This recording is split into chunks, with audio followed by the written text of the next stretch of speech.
Hello दोस्तों, good evening. आप लोगों को मिस्टर ट्यूटोरियल यूट्यूब चैनल पे फिर से स्वागत करते हैं। आइए आज हम ट्रिगोमेट्री के कुछ अगले पार्ट में चलते हैं। तो कल तक हमने पढ़ाया था कि ट्रिगोमेट्री में हमारा रेशियोज कैसा होता है ना। साइन थीटा बराबर पी बाई एच होता है, कॉस थीटा बराबर बी बाई एच होता है, टैन थीटा बराबर जो बी बाई पी होता है ना। इसे हम लोग पढ़ाए थे, पी बाई पी होता है, पढ़ा दिए थे सारा कुछ। आज हम लोग पढ़ेंगे ट्रिगोमेट्रिक रेशियोज के एंगल के बारे में। ट्रिगोमेट्रिक रेशियोज के जीरो डिग्री का वैल्यू क्या होता है, कॉस का वैल्यू क्या होता है, कॉस 60 डिग्री का वैल्यू क्या होता है, ये सारी जानकारी आज हम लेंगे। ठीक है, आइए देखते हैं।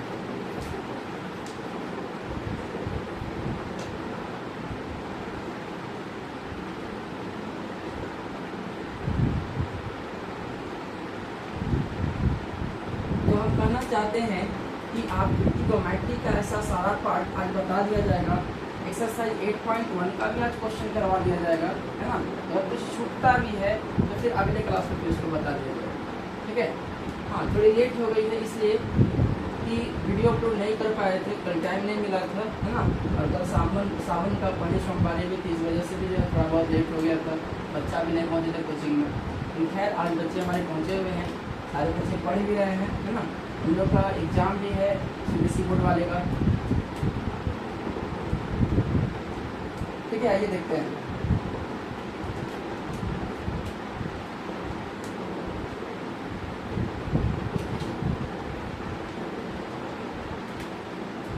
कहता है ट्रिग्नोमेट्रिक रेशियोज या ट्रिग्नोमेट्रिक टेबल क्या होता है।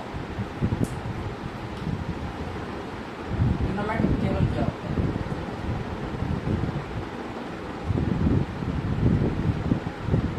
ट्रिग्नोमेट्रिक टेबल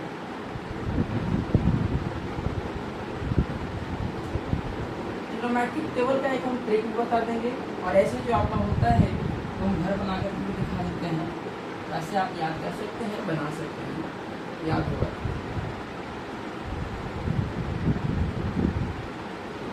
ठीक है, तो लाइन के साथ में होता है तो कोई फर्क नहीं पड़ेगा भाई, है ना। यहाँ पे स्केल वस्केल नहीं लगाए हैं, ठीक है। अभी नहीं कीजिएगा, इस तरह आपका लाइन गिरा जा रहा है, आप अपने कॉपी पे सही कर लीजिएगा। क्योंकि हमारे पास ट्रिगोमेट्रिक रेशियो 6 होते हैं, इसलिए ट्रिगोमेट्रिक रेशियोज का 6 वैल्यू हम निकालेंगे, इसलिए 6 रुपये बनाते हैं। ठीक है, और जाना चाहिए यार।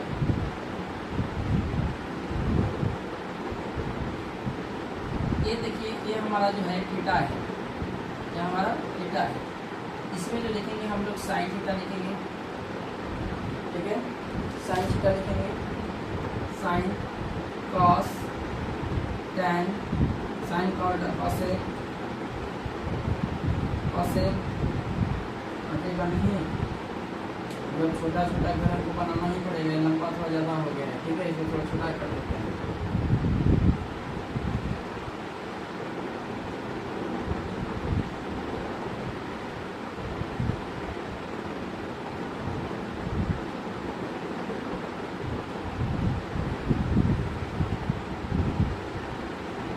लिख देंगे, टेंशन नहीं लीजिए, थोड़ा सा सब याद कर लीजिए, है ना, कोई दिक्कत की बात नहीं है।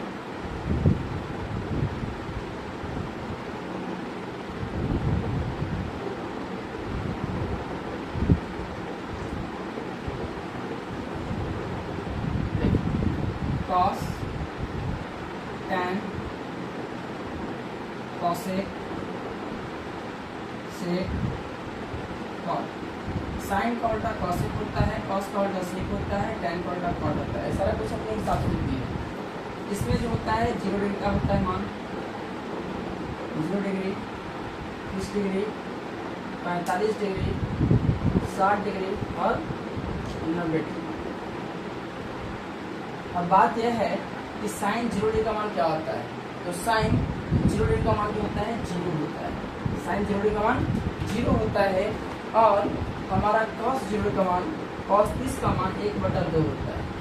कॉस 30 का मान 1/2 होता है। कॉस 45 का मान 1/√2 होता है। कॉस 45 का मान 1/√2 होता है। साइन 60 का मान √3/2 होता है, और साइन 90 का मान जो होता है 1 होता है। साइन 90 1 होता है। अब उसका रिवर्स कीजिएगा तो साइन का रिवर्स कीजिएगा तो कॉस में आता है, यहाँ 1 हो जाएगा, यहाँ √3/2 हो जाएगा, यानी कॉस और √3/2 है। फिर कॉस 45 का मान 1/√3 यानी साइन 45 और कॉस 45 दोनों सेम होते हैं, दोनों सेम होते हैं।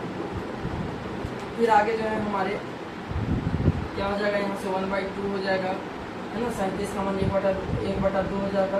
और फिर कॉस 0 का मान जो होता है वही साइन 0 का जो मान होता है वही 90 का मान होता है। 10 उल्टा आएंगे तो हमारा क्या हो जाएगा, 0 हो जाएगा, यानी cos 90 0 होता है, cos 90 0 होता है। अब जो है tan थीटा का जो वैल्यू होता है तो यहाँ sin थीटा बटा cos थीटा मतलब 0, 1/2 यानी हो जाएगा 1/√3, tan 30 का मान 1/√3, यहाँ से क्या हो जाएगा √2 कैंसिल होकर के 1, tan 45 1 होता है, tan 60 का मान √3 होता है, क्योंकि 2 कैंसिल, क्योंकि आप लोग फार्मूला पढ़ाए थे कि साइन थीटा बटा कॉस थीटा जो होता है वो tan थीटा के बराबर होता है ना। इस रेशियो को आप उसको तोड़िएगा तो आपका tan का वैल्यू निकलते जाएगा। और यहाँ से मिला 1/0 और 1/0 जो होता है अगर हम किसी 1 में 0 से भाग दें तो वैल्यू इन्फिनाइट के बराबर होता है, यानी अनडिफाइंड होता है, ठीक है, वो अनडिफाइंड होता है। अब देखिए साइन का उल्टा कॉसेक होता है, अगर साइन 0 है तो कॉसेक 1/0 मतलब अनडिफाइंड हो जाएगा, कॉसेक 0 क्या हो जाएगा अनडिफाइंड मतलब कि नॉट डिफाइंड, इन्फिनिटी भी लिख सकते, कोई फर्क नहीं पड़ता है। 1/2 यानी 2 हो जाएगा यहाँ पे, है ना। कॉसेक 30 डिग्री का मान 2 होता है, कॉसेक 45 का मान √2 होता है, और कॉसेक 60 का मान 2/√3 होता है, कॉसेक 60 का मान 2/√3 होता है, और कॉसेक 90 का मान 1/1 मतलब 1 ही होता है ना, कॉसेक 90 का मान 1 होता है। फिर है हमारा सेक 0 डिग्री का मान जो होता है कॉस ऑल्टा सेक होता है, तो कॉस ऑल्टा सेक मतलब 1/0 है ना, 1/0 क्या हो जाएगा, सेक 0 डिग्री का मान 1 होता है, सेक 0 डिग्री का मान 1 होता है। जैसे इसको करेंगे तो 1 तो कॉस ऑल्टा सेक तो 1/1 बराबर 1 हो जाएगा। फिर यहाँ क्या हो जाएगा 2/√3 हो जाएगा, यानी सेक 30 डिग्री का मान 2/√3, सेक 30 का मान 2/√3, सेक 45 का मान जो हो जाएगा √2 हो जाएगा, सेक 45 का मान √2 हो जाएगा। और फिर सेक 60 का मान 2 हो जाएगा, और सेक 90 डिग्री का मान अगर हम जैसे ही करेंगे तो 0 बटा हो जाएगा आपका कितना 1, ठीक है, 0/1 उल्टा होता है, तो उल्टा होगा तो हो जाएगा कितना, सेक थीटा बराबर 1/cos थीटा मतलब 1/0, 1/0 मतलब अनडिफाइंड, ये cos 90 का वैल्यू अनडिफाइंड होता है, cos 90 का वैल्यू अनडिफाइंड होता है, ठीक है, नॉट डिफाइंड। फिर जो है cot tan का cot होता है 0, 1/0 क्या हो जाएगा अनडिफाइंड, 1/0 अनडिफाइंड। फिर इसका हो जाएगा √3, इसका हो जाएगा √3, यानी cot 30 का मान √3 होता है, cot 45 का मान 1 होता है, cot 45 का मान 1 होता है, cot 60 का मान जो होता है वह होता है 1/√3, cot 60 का मान 1/√3, और cot 90 डिग्री का वैल्यू जो होता है क्या हो जाएगा इन्फिनिटी बटा 1, इन्फिनिटी बटा 1 का मतलब होता है 0, इन्फिनिटी बटा 1 का मतलब होता है 0, याद रखना इन्फिनिटी बटा 1 का मतलब होता है 0, ठीक है। यह है हमारा trigonometric table. Trigonometric table class 10th का यही था। अगला प्रोग्राम जो पढ़ा रहे थे हम क्लास 10th का CBSE बोर्ड या बिहार बोर्ड दोनों का बुक देखो NCERT ही पढ़ा रहे हैं, बस फर्क कितना है ना, इसमें इंग्लिश में है, बिहार बोर्ड में हिंदी में है और CBSE इंग्लिश बोर्ड में लिखा हुआ है, इंग्लिश में जम दिया है, लैंग्वेज बस चेंज है, बाकी जो कॉन्सेप्ट है वो ऐसा ही है।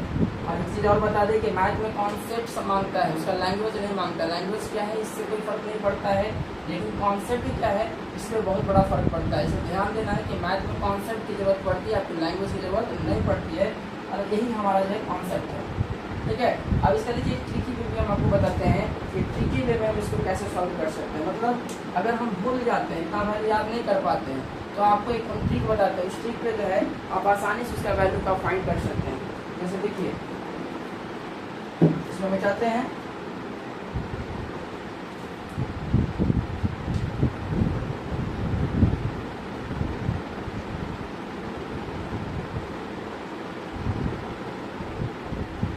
ट्रिक ये है कि पाम ट्रिक इसको कहते हैं, पाम ट्रिक पे ट्रिग्नोमेट्रिक रेशियोज को आप आसानी वे में क्या कर सकते हैं फाइंड कर सकते हैं, और कैसे करेंगे दिखा देते हैं।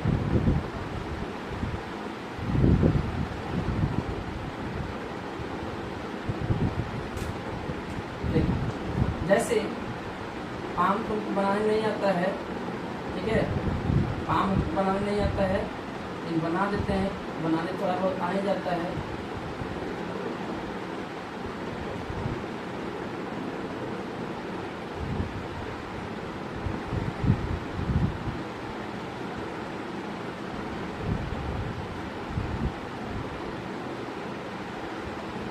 ये नहीं कहेगा कि मुर्गा का पैर बनाने से, नहीं बोलिएगा मुर्गा का पैर नहीं बन रहा है, ठीक है, मुर्गी का पैर बन रहा है।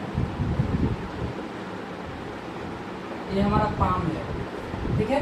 अपने लेफ्ट हैंड का पाम लेना है और पाम पे इंडिकेट करना है अपनी लेडीज फिंगर अंगुली को, है ना, छोटी वाली अंगुली को क्या करना है, 0 डिग्री को इंडिकेट करना है, ठीक है। उसके जस्ट ऊपर वाला वैल्यू, ये वाला जो अंगुली होता है, ये वाला जो अंगुली होते हैं हमारे, ये वाला अंगुली होते हैं, ये 30 को डिनोट करता है, 30 डिग्री को, बीच वाला अंगुली 45 डिग्री को, ये वाला 60 डिग्री को, सबसे बड़ा अंगूठा जो होता है हमारा, ये जो अंगूठे हैं, है ना, ये अंगूठा जो है, ये जो है 90 डिग्री को इंडिकेट करता है, ठीक है। अब इस पर फार्मूला होता है साइन और कॉस निकालने का फार्मूला। देखिए, अगर हमसे पूछा है कि साइन थीटा का वैल्यू क्या है, तो साइन थीटा बराबर होता है अंडर रूट फिंगर बिलो बटा में 2 होता है। इस साइन का वैल्यू निकालने के लिए, अगर साइन 0, 30, 45, 60, 90 पूछता है, उसके लिए फॉर्मूला हम होता है, ये ट्रिक है, ठीक है, याद करने का। ये अगर याद रहता है तो आप आसानी वे में क्या कर सकते हैं, ट्रिग्नोमेट्रिक टेबल को, है ना, आसानी वे में आप देख सकते हैं, ये ठीक है आपको बताने का। अब साइन थीटा बराबर फिंगर बिलो, तो फिंगर बिलो का मतलब होता है कि अगर इस अंगुली 0 30 डिग्री है और हमसे पूछा है कि साइन 0 डिग्री का मान क्या होगा, है ना, डेट इज साइन 0 डिग्री का मान क्या होगा, तो साइन 0 का निकालना होगा। इस फिंगर बिलो का मतलब कि अंगुली के नीचे वाला अंगुली, इस अंगुली की कोई नीचे अंगुली है नहीं है, मतलब इस अंगुली के नीचे कोई अंगुली नहीं है, तो क्या हो जाएगा, 0 हो जाएगा। मतलब लिखेंगे अंडर रूट 0 बटा 2, तो 0 बटा 2 मतलब 0 बटा 2 का मतलब होता है 0, यानी साइन 0 का मान 0 होता है, साइन 0 का मान 0 होता है।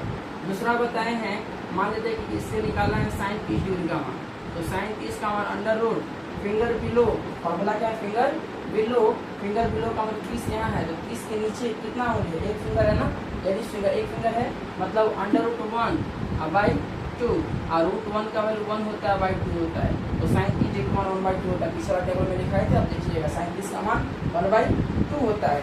दूसरी, अगर इससे हम पूछे कि साइन 45 का मान क्या हो जाए, साइन 45 डिग्री बराबर अगर पूछे तो इस फिंगर 45 डिग्री का जो फिंगर है, जो इंडिकेट करता है 45 डिग्री जो इंडिकेट कर रहा है, उसके नीचे कितना फिंगर है, एक फिंगर है, 2 फिंगर है, मतलब हमको यहाँ से पता चला कि 45 का मान √2/2 होगा।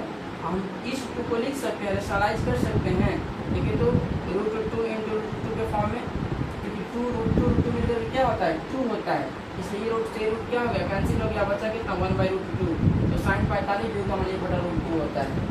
अब देखिएगा मिल जाएगा आपको साइन 45 के मान, बाद फिर जो है हमारा कितना साइन 60 डिग्री है, और साइन 60 डिग्री बराबर होता है finger under finger below by 2 formula होता है। तो फिंगर बिलो का मतलब 60 के बाद आते हैं, 60 के पास देखते हैं कि 60 के नीचे 1 2 3 फिंगर मिले हैं, मतलब अंडर√3 हो जाएगा बाई 2, तो साइन 60 डिग्री का मान √3/2 होता है, साइन 60 का √3/2 होता है। फिर साइन 90 का मान, साइन 90 के पास देखें ये वाला में कितना नीचे होंगे, 1 2 3 4, तो अंडर√4 फिंगर बिलो मतलब अंडर√4/2, और √4 का मतलब कितना 2/2 बराबर 1, मतलब साइन 90 का मान 1 होता है, साइन 90 का मान 1 होता है, ठीक है। अभी तो साइन के लिए बता दिए, कॉस के लिए अगर पूछे तो कॉस का भी ठीक होता है, ऐसा नहीं होता है, कॉस को भी आपको बताते हैं, ये सिर्फ साइन निकालने का बता दिए, कॉस का लिए क्या होता है।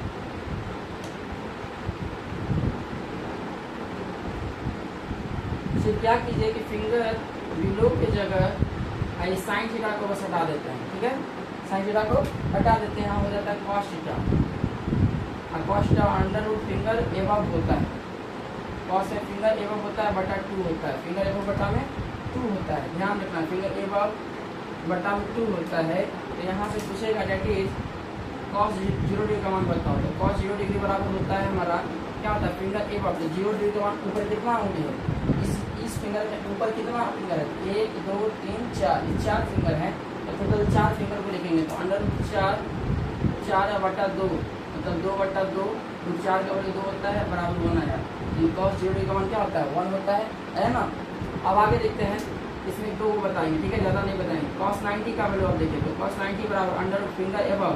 इस 90 के एबव कोई अंगली है, एक भी अंगली नहीं है, तो क्या अंगली होगा तो 0/2 बराबर क्या हो जाएगा 0/2 बराबर 0, यानी 0 में किसी नंबर से भाग जाए तो वैल्यू 0 के बराबर होता है। अभी वो निकाल देते हैं cos 60 डिग्री बराबर, तो cos 60 डिग्री बराबर होता है फिंगर एबव, मतलब 60 के एबव कितना ऊपर अंगली है, एक अंगली है तो 1 लिखेंगे √1/2, मतलब 1 का रूट कितना होता है 1/2, यही हमारा आंसर हो जाएगा। ठीक है, इस तरीके से आप ट्रिग्नोमेट्रिक बेस का ट्रिग्नोमेट्रिक टेबल को आराम से याद कर सकते हैं इस ट्रिकी वे में। ठीक है, अगर आपसे पूछता है tan का वैल्यू, तो tan का फॉर्मूला होता है tan थीटा बराबर होता है अंडर फिंगर बिलो मतलब जो साइन थीटा हुआ होता है, और बटा अंडर फिंगर एबव, है ना, अंडर फिंगर एबव होता है। ये फार्मूला होता है tan के लिए। अगर इस पर आप tan का बैठाइएगा वैल्यू तो आपको निकल जाएगा फिंगर बिलो मतलब फिंगर एबव होता है, अगर इस पर बैठाइएगा तो आपका tan का वैल्यू निकल जाएगा। नहीं तो आपको एक फार्मूला बताए हैं कि tan थीटा बराबर जो होता है वो हमारा साइन थीटा और बटा में cos थीटा के बराबर होता है। ठीक है, तो साइन थीटा का जो भी वैल्यू रहेगा cos थीटा का वैल्यू मालूम ही रहेगा। इस फार्मूला के बेस से स्ट्रिक बेस से जो है आप इसको आराम से निकाल सकते हैं। तो आपको हमने बता दिया है, कॉन्सेप्ट मेथड भी बता दिया है, टीके में भी बता दिया है और इशू मेथड भी बता दिया है। यानी अब आपको किसी तरह का दिक्कत नहीं होना चाहिए। पाम वाला भी मैं बता दिया कि पाम से भी आप एंगल का वैल्यू निकाल सकते हैं, डिग्री का वैल्यू फाइंड कर सकते हैं बहुत आसानी में। ठीक है, अगर समझ में ना आए तो बताइएगा कमेंट बेस में। ठीक है, कमेंट बॉक्स में आप कमेंट कीजिए ताकि आपकी कमेंट पढ़ करके हमें भी अच्छा लगेगा और हमको भी समझ में आएगा कि हमको कहाँ से बताने में दिक्कत हो रही है। ठीक है, अब चलते हैं अपने एक्सरसाइज के ऊपर।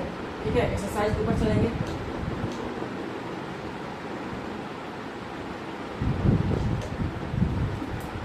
एक्सरसाइज 8.1 में चलेंगे। 8.1 का एनसीईआरटी बुक का क्वेश्चन रहेगा। ठीक है, अगर देखिए हम लोग क्वेश्चन लिखने में बड़ा टाइम लगता है, इसमें बता दें कि क्वेश्चन ना लिखे तो कुछ चलेगा, बिल्कुल आप बताइएगा क्वेश्चन ना लिखे फिर भी चलेगा, है ना, क्योंकि क्वेश्चन लिखने में बहुत टाइम लगता है और इससे अच्छा है कि हम लोग क्वेश्चन ना लिखे और डायरेक्ट सीधा क्या करें हम लोग सॉल्यूशन पे आ जाए, सिर्फ सॉल्यूशन देंगे। ठीक है, तो कहोगे तो क्वेश्चन लिख दें और नहीं तो फिर सॉल्यूशन देते हैं, क्योंकि आप लोग के पास बुक है। एक्सरसाइज 8.1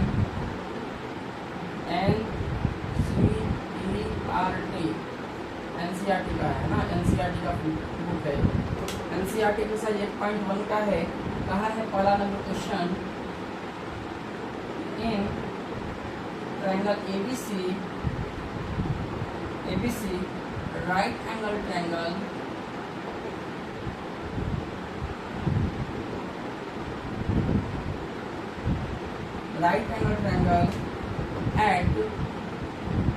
एट बी पे राइट एंगल ट्रायंगल बनाता है और ए बी बराबर 24 सेंटीमीटर दिया हुआ है ना। ए बी का मान 24 सेंटीमीटर है, बी सी का मान 7 सेंटीमीटर है, बी सी बराबर 7 सेंटीमीटर है रिस्पेक्टिवली। ठीक है, बी सी का मान 7 सेंटीमीटर रिस्पेक्टिवली दिया हुआ है। तो कहता है कि डिटरमाइन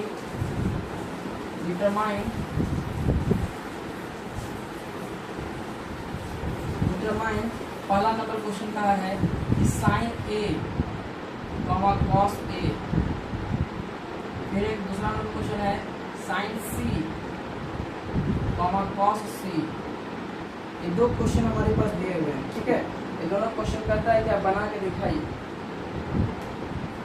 तो कहा है पहला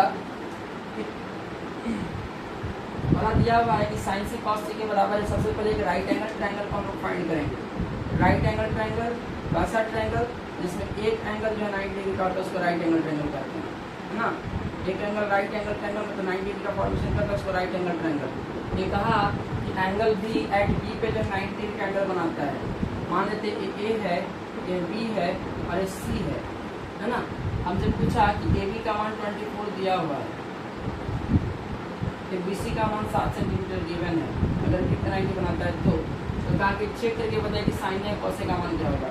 तो सबसे पहली बात बता दें एंगल जिस जगह पे पूछेगा उस जगह के एंगल के हिसाब से हम लोग क्या करेंगे, उसके परपेंडिकुलर और उसके हाइपोटेनस के बारे में, उसके परपेंडिकुलर और उसके बेस के बारे में जानकारी लेंगे। अब बात ऐसा है कि यहाँ पे जो लिखा हुआ है AC, एक AC हाइपोटेनस होता है और हाइपोटेनस का वैल्यू हमको पता नहीं है, तो हाइपोटेनस पहले फाइंड करेंगे। तो H बराबर होता है अंडर रूट P का स्क्वायर, है ना, P का स्क्वायर प्लस B का स्क्वायर होता है। अंडर रूट P का मतलब परपेंडिकुलर, यहाँ AB जो है जो 90 का एंगल फॉर्मेशन करता है वो ऑलवेज परपेंडिकुलर का लगता है। तो ये 24 का स्क्वायर प्लस B का स्क्वायर 7 का स्क्वायर। 24 का जब स्क्वायर कीजिएगा तो 576 आता है, 7 का स्क्वायर 49 होता है। जब दोनों को जोड़ेगा तो 625 मिलेगा, है ना। 625 का स्क्वायर रूट 25 होता है, इसलिए हमको हाइपोटेनस कितना मिला 25 मिला। जब हाइपोटेनस मिल गया तो यहाँ से क्या कीजिए, पहला नंबर क्वेश्चन का सॉल्यूशन में, क्वेश्चन का सॉल्यूशन में आप लिख दीजिए साइन A बराबर,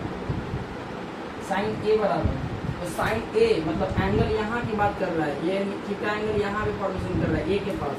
अगर यहाँ थीटा है तो इस थीटा के सामने वाला लाइन वाला परपेंडिकुलर कराता है, मतलब BC यहाँ क्या हो गया, परपेंडिकुलर हो गया एंगल A के लिए, है ना। एंगल A के लिए बता रहे हैं, एंगल A के लिए जो है परपेंडिकुलर कौन हो गया, BC हो गया और बेस हमारा AB हो गया। तो साइन A बराबर लिख सकते हैं क्या, BC बटा में AB, और हम जानते हैं कि साइन थीटा बराबर परपेंडिकुलर बाई हाइपोटेनस होता है, परपेंडिकुलर बाई हाइपोटेनस, यानी P का मतलब परपेंडिकुलर लंब, H का मतलब हाइपोटेनस यानी कर्ण, लंब बटा कर्ण होता है, ठीक है। अब यहाँ से BC का वैल्यू कितना दिया हुआ है 7 सेंटीमीटर 7, AB का मान कितना 24, 7 बटा 24, यानी हाइपोटेनस का मतलब होता है, मतलब यहाँ साइन थीटा बराबर P बाई H होता है। P का मान भी गिवन है और इसका मान भी गिवन है, पहला का आंसर ये हो जाएगा। अब इसमें दूसरा पूछा अगेन cos A का मान पूछा है, तो cos थीटा बराबर B बाई H होता है, B बाई H होता है, साइन थीटा बराबर P बाई H, cos का B बाई H, और tan थीटा बराबर क्या होता है P बाई B होता है ना, P बाई B होता है। और B बाई H मतलब B यहाँ पर देखिए cos A के बारे में, एंगल यह है, इस एंगल के जस्ट सामने वाला लाइन हमारा क्या होता है, परपेंडिकुलर कहलाता है। इस एंगल के जस्ट सामने वाला लाइन परपेंडिकुलर कहलाता है और BC लाइन हमारा परपेंडिकुलर है, तो क्या हो जाएगा BC बाई क्या हो जाएगा AB, BC by AB hypotenuse है, बेस है ना, बेस हमारा AB है यहाँ पे, ठीक है।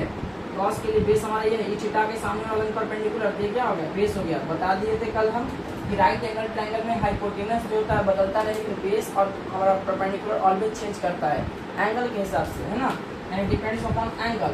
अब कहता है कि AB का मान गिवन है कितना 24 गिवन है, AB हमारा परपेंडिकुलर हो गया और H AC है ना, AC हाइपोटेनस गलती लिखा गया था, तो क्या हो जाएगा AB बटा में AC का मान कितना दिया हुआ है, BC मान P बाई H 7 बटा P का मान 7 और H हमारा 25, 7 बटा 25 होगा, पहला का आंसर गलत हो गया, ठीक है। AB बटा AC, AB का मान 24 है और AC का मान हमारा 25 है, 24 बटा 25, ये हमारा आंसर हो जाएगा, ठीक है, ये हमारा आंसर हो जाएगा। अब बात है दूसरा नंबर क्वेश्चन का, यहाँ पहला नंबर का सॉल्यूशन निकालना है, ठीक है। दूसरा नंबर क्वेश्चन का सॉल्यूशन था, कहा कि साइन C का मान क्या होगा, तो साइन C बराबर, अब एंगल यहाँ ना होकर के, अब यहाँ एंगल यहाँ ना होकर के एंगल यहाँ आ गया, अब एंगल यहाँ आ गया, या फिर इसको क्या कीजिए, इसको थीटा 2 मान लीजिए और इसको थीटा 1 मान लीजिए, क्वेश्चन बनाते समय, ठीक है, ऐसे नहीं मानिएगा। अब इस थीटा 2 के लिए देखते हैं, इस थीटा 2 के C के पास एंगल बना रहा है, तो एक थीटा 2 के सामने वाला लाइन परपेंडिकुलर, यानी अब जो है AB परपेंडिकुलर हो गया और BC क्या हो गया बेस हो गया, नहीं मतलब आधार हो गया, और AC कर्ण हो गया, मतलब हाइपोटेनस हो गया। तो पूछा है साइन C बराबर क्या हो जाएगा P बाई H होता है, P बाई H होता है, तो sine C P by H है, परपेंडिकुलर कौन हो गया AB परपेंडिकुलर हो गया और हमारा AC क्या हो गया हाइपोटेनस हो गया। तो AB का मान दिया हुआ है 24 है, AC का मान दिया हुआ है 25, 24/25, ये हमारा हो जाएगा क्या चीज साइन C के लिए। अब है हमारा cos C, तो cos C बराबर होता है हमारा B by H, base by hypotenuse होता है, आधार बटा कर्ण होता है, आधार बटा कर्ण होता है। अब यहाँ पे आधार BC हो गया, आधार BC और कर्ण हमारा AC होता है, तो BC का मान दिया हुआ 7 और बटा AC का मान दिया 25, 7 बटा 25, ठीक है। ये हमारा पहला नंबर क्वेश्चन का आंसर है, ठीक है। 8.1 का पहला नंबर क्वेश्चन का आंसर इतना पे कंप्लीट हो जाएगा। अब जो है हम लोग क्वेश्चन नहीं लिखेंगे, है ना। क्वेश्चन लिखने में बहुत टाइम लग जाता है। क्वेश्चन आप अगर आपके पास NCERT का बुक होगा तो NCERT बुक 8.1 का आप देखिएगा, क्वेश्चन आपका दिया हुआ है, ठीक है। बिहार बोर्ड हो या फिर CBSE बोर्ड हो, उससे कोई फर्क नहीं पड़ता है। आपका लैंग्वेज बिहार बोर्ड वाला हिंदी मीडियम है और CBSE का इंग्लिश मीडियम है। तो कहता है इसको मिटाते हैं, ठीक है।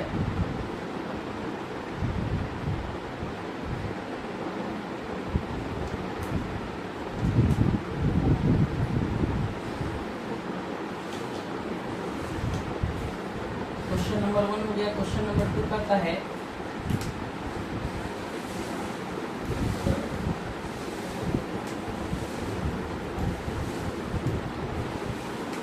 क्वेश्चन नंबर 2 है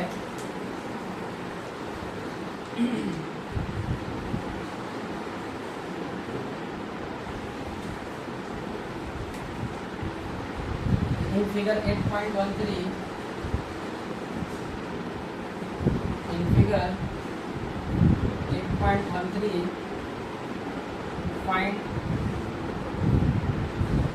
tan p minus cot p minus cot r।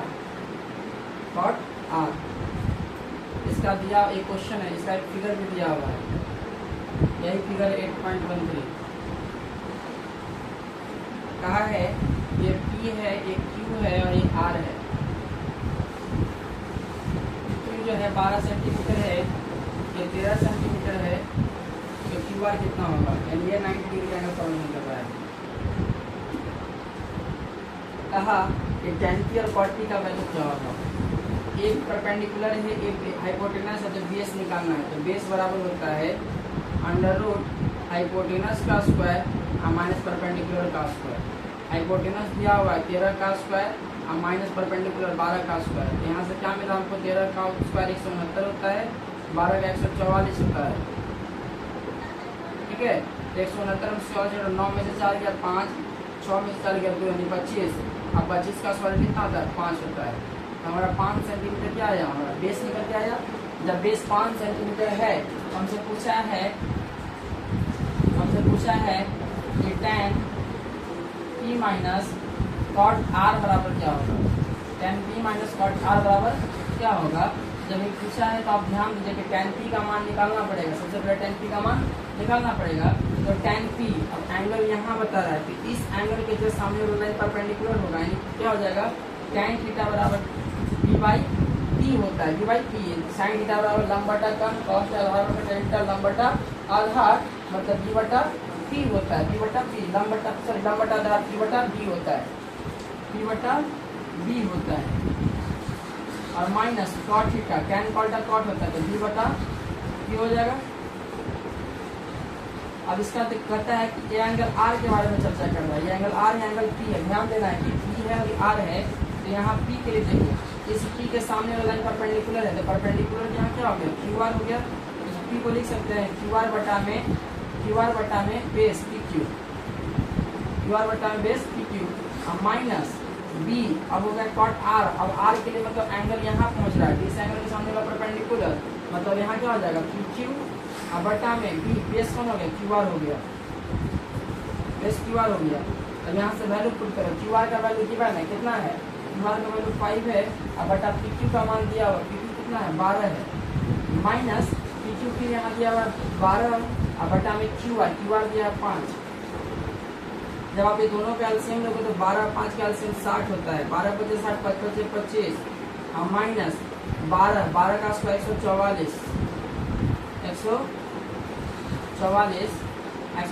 में से 25 घटाओ, 12 5 का एलसीएम 60 होता है, ठीक है। 12 5 का एलसीएम 60 होता है, 12 से भाग दोगे 60, 12 × 50 60, 25 25 माइनस 5 से भाग दोगे 12 और कटेगा, 12 से का स्क्वायर 144, 144 में 25 घटाओ तो क्या हो जाएगा, 14 में से 5 गया 9, 13 में से 2 गया, 13 में से 2 गया तो 11 है ना, 11 का 1 और 1 119 बचा है, ठीक है। तो माइनस 119 के प्लस 119, माइनस 119, यही हमारा आंसर हो जाएगा इसका, ठीक है। माइनस 119 यही हमारा आंसर हो जाएगा।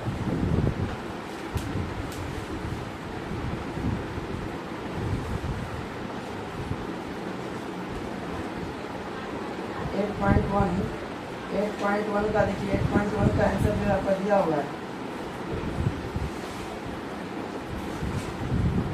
दूसरा का वैल्यू 0,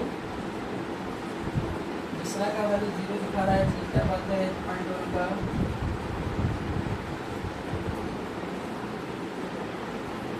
टू का वैल्यू 0 दिखा रहा है, 2 का वैल्यू 0 दिखा रहा है, तो फिर दिक्कत हो जाएगा ना। 0 दिखा रहा है तो 0 कैसे दिखा देगा यार, देखते हैं एक बार।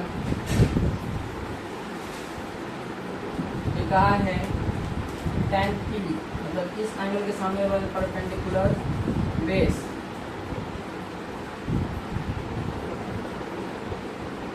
tan थीटा d/h कितना है, और cot का tan cot का cot sin cot का cos है, cos cot का sec, और tan cot का cot। तो tan थीटा का आउट ऑफ cot मतलब d/p का d आउट ऑफ p हो जाएगा। यहाँ p कितना दिया हुआ है 5, और बटा b कितना 12, ठीक है, माइनस अब इसके सामने वाला हो गया और कितना परपेंडिकुलर, r के सामने वाला परपेंडिकुलर मतलब r 12 pq और बटा q r बेस परपेंडिकुलर कहाँ पर बना गया, इस r के सामने वाला परपेंडिकुलर मतलब बेस ये है ना, सॉरी गलती हो गया यार। क्या हो जाएगा q r और बटा में क्या हो जाएगा pq हो जाएगा ना, बेस बटा में लंब, pq गलत है। आप चाहो तो वैल्यू बटा के काट लो तो यही सब कट जाता है। क्यू आर का मान दिया हुआ है, क्यू आर बराबर 5 और पी क्यू बराबर 12 माइनस क्यू आर बराबर 5 और बटा पी क्यू बराबर 12, ये दोनों कट के आपस में क्या हो गया 0। आंसर नंबर 2 हो गया, यानी क्वेश्चन नंबर 2 का आंसर हो गया। इस टाइप से अगर आप बनाओगे तो 1 3 4 5 6 भी बन जाएगा, 7 भी बन जाएगा। तो बताने लायक आसान नहीं है, लेकिन आप कर रहे हो तो बता देते हैं।